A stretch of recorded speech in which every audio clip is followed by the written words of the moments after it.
Assalamualaikum warahmatullahi wabarakatuh. Apa kabar teman-teman? Perkenalkan, saya Rozik. Pada video kita kali ini, kita nggak akan ngebahas tentang coding, namun di sini kita akan ngebahas tentang konsep, yaitu mengenai state. Pada pembahasan kali ini, kita akan ngebahas salah satu poin yang paling penting di dalam Flutter. Salah satunya adalah state management. Buat teman-teman yang belum tahu apa itu Flutter, Flutter itu sendiri adalah cross-platform mobile application software development kit atau SDK yang mana digunakan untuk membuat sebuah aplikasi Android maupun iOS dalam satu code base dengan performa yang tinggi. Hingga saat ini, Flutter digunakan untuk mengembangkan aplikasi berbasis web, desktop maupun mobile. Di dalam Flutter itu sendiri ada yang namanya pengelolaan state atau state management yang akan mengelola dari model view maupun business logic dari program Flutter, teman-teman. Oke, selanjutnya apa itu state? State itu sendiri merupakan data atau informasi yang kamu butuhkan untuk membangun UI kapan saja. Jadi misalnya ketika teman-teman berpindah dari page A ke page B atau ke halaman lain, otomatis aplikasi teman-teman akan melakukan perubahan state. Kemudian men-trigger untuk merubah tampilan user interface dari A ke halaman B. Di mana perubahan dari A ke B tersebut, UI dari Flutter akan merebuild dari awal. Entah dari segi bagian bar, konten, sampai ke bagian footer. Dia akan meredraw atau merebuild ulang, teman-teman. Jadi state itu isinya adalah informasi yang kamu butuhkan untuk membangun UI. State-nya berubah, UI akan berubah. Sesimpel itu. Oke, selanjutnya state itu sendiri terbagi menjadi dua jenis, teman-teman. Yang pertama ada stateless, kemudian yang kedua ada stateful. Baik, apa itu stateless? Stateless merupakan salah satu widget yang sifatnya statis, teman-teman, di mana segala konfigurasi di dalamnya itu telah diinisialisasikan sejak awal widget itu dimuat atau dibuild. Artinya, state jenis ini tidak dapat diubah dan tidak akan pernah berubah. State ini memang digunakan untuk interface saja ya, teman-teman. Seperti button, atau item, atau box container, dan lain-lain. Dimana kegunaannya adalah hanya untuk tampilan yang statik, yang tidak ada perubahan atau animasi atau pergerakan apapun di dalam tampilan aplikasi, teman-teman. Selanjutnya ada stateful. Apa itu stateful? Berbeda dengan stateless, stateful ini memiliki sifat yang dynamic atau bisa berubah-ubah. Kebalikan dari stateless, stateful dapat menggunakan property init state, yang mana fungsinya untuk menginisialisasi state yang akan pertama kali dijalankan. Ataupun ketika ada perubahan, teman-teman bisa merubah view tampilan aplikasi teman-teman dengan melakukan perubahan state.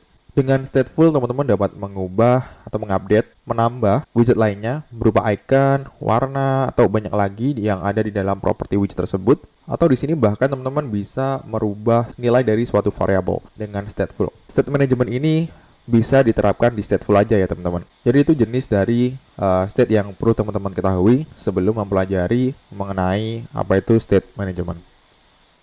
Selanjutnya, apa itu state management? State management adalah sebuah cara di mana kita dapat mengatur data atau state kita bekerja nantinya dengan mudah tanpa perlu merebuild ulang. Bisa juga digunakan untuk memisahkan antara logic dan view. Kalau teman-teman familiar dengan Laravel maupun dengan CodeIgniter, teman-teman pasti tahu di sana ada yang namanya controller dan juga view. Nah, fungsi dari state management ini sebenarnya mirip meskipun sebenarnya beda. Dengan state management, kita bisa memisahkan mana bagian untuk business logicnya atau biasa disebut dengan controllernya, dan mana bagian view-nya atau screen atau interface, di mana logic tersebut nanti juga bisa reusable, bisa digunakan di bagian halaman manapun. Ini adalah contoh sederhana dari penggunaan state management. Di sini teman-teman bisa lihat, di sini ada aplikasi yang di dalamnya terdapat fitur katalog yang isinya adalah beberapa produk. Ini biasanya adalah aplikasi penjualan ya, karena di sana ada cart atau keranjang. Jadi kalau teman-teman memilih salah satu produk dan memasukkannya ke dalam keranjang, maka data produk tersebut akan tersimpan di dalam variabel global. Nah, setelah kita menambahkan di dalam keranjang, maka ketika kita mengakses halaman keranjang, maka secara otomatis produk tersebut muncul di sana. Nah, data produk itu diambil dari data global yang kita simpan ketika kita menambahkan ke dalam keranjang tadi. Jadi seperti itu. State di sini berfungsi di mana dia dapat mengalirkan data pada widget-widget yang membutuhkan data. Di sini dicontohkan dalam myCart, dia mengambil data dari keranjang, di mana keranjang disimpan di dalam variabel global dan state tersebut mengalirkan datanya pada si myCart. Seperti itu. Selanjutnya, Flutter itu bersifat deklaratif, teman-teman.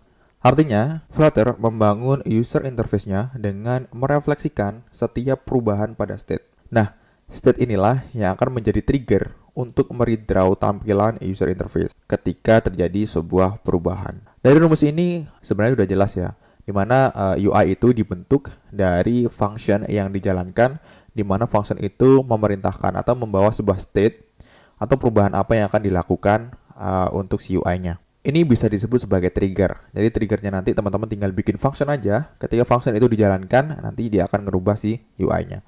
Hey UI, sekarang state-nya ini loh. Kamu harus berubah sesuai state yang aku perintahkan. Sederhananya seperti itu. Lalu state biasa digunakan untuk apa? Di sini adalah beberapa contoh yang paling sering digunakan. Yang pertama sebagai user preference, data-data user. Biasa teman-teman gunakan untuk mengelola hak akses. Si user ini bisa mengakses halaman A, halaman B, mengakses fitur A atau fitur B, dan lain sebagainya. Kemudian ada login info. Nah, dia ini terautorisasi atau enggak. Nah, data login ini biasanya disimpan dalam bentuk token, yang dimana token ini nanti berfungsi untuk proses data user juga. Kemudian selanjutnya ada notifications.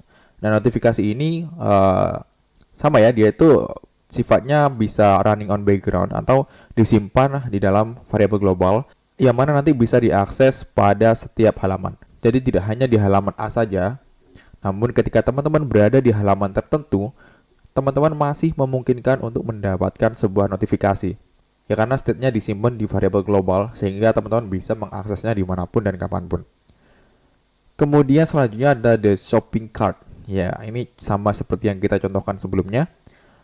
Data dari cart itu disimpan di variabel global dan dia bisa diakses di halaman cart atau juga bisa diakses di halaman pada waktu pembayaran atau checkout. Ya ini masih banyak lagi contohnya ya. Teman-teman bisa cari sendiri. Oke, selanjutnya ini adalah gambaran sederhana dari proses yang tadi saya jelaskan mengenai cart atau keranjang. Jadi data keranjang itu tadi disimpan di variabel global. Nanti datanya akan dikasihkan atau dialirkan pada widget-widget yang membutuhkan. Jadi widget ini menerima data sesuai state yang diberikan. Apabila data itu data keranjang, maka widget ini akan menampilkan state dari data keranjang. Begitupun widget-widget lainnya, dia akan menerima data sesuai state yang diberikan. Pada Flutter, untuk state management sendiri sudah tersedia beberapa library yang bisa teman-teman gunakan. Di sini saya hanya menampilkan beberapa state management saja, di mana beberapa state management ini merupakan state management yang sudah sangat sering digunakan. Yang pertama ada provider. State management ini merupakan state management yang paling sederhana yang biasanya digunakan untuk aplikasi-aplikasi yang berskala kecil karena penggunaannya juga sangat simpel. Kemudian yang kedua adalah block. Block itu singkatan dari business logic component. Block ini merupakan desain pattern yang membantu teman-teman untuk memisahkan presentation dan business logic, yaitu controller dan juga view-nya, lebih mudahnya. Sehingga komponen atau widget pada project teman-teman terbagi menjadi presentation component, block, dan backend. Ya, ini memang terpisah-pisah ya antara view dan controller dan juga repository atau backend, tempat teman-teman mengambil data dari database. Selanjutnya ada yang namanya Redux. Mungkin ini sudah tidak asing lagi buat teman-teman yang sudah terbiasa menggunakan React ya. Kemudian ada GetX, ini juga merupakan salah satu state management yang cukup populer digunakan saat ini. Ada MobX dan juga Binder. Nah, mungkin untuk penggunaan dari masing-masing state management ini akan kita bahas pada video yang terpisah ya teman-teman. Karena ini merupakan pembahasan yang cukup panjang. Nanti bisa kita terapkan sambil ngoding santai. Oke?